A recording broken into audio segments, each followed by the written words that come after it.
Hi, I'm Mark with At My Home, and today we're going to take a first look at the Wemo Stage Scene Controller, and this is for Apple HomeKit devices.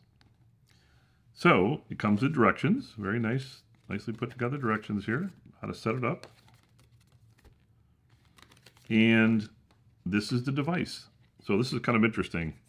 It comes like this, but watch this. You can take the plate off, the wall plate, so if you want to use that wall plate. And then that's the scene controller. It has 3 buttons on it. That's it, just 3 buttons. And I just have to pull the battery tab out of the back and it's activated. And it has a mounting plate here that this magnetically hooks to. And it comes with a battery on the back here, so install that. And then a couple of 3M tapes, so if you want to just mount this somewhere on the wall, you can put it anywhere you want by sticking it to the wall and then just putting on the wall plate.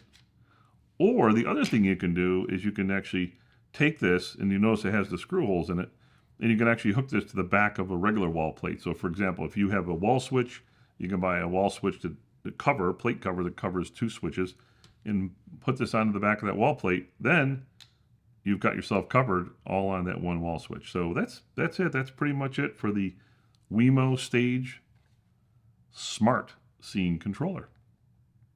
So I'm going to go off and install it and come back and do a full review. Thank you.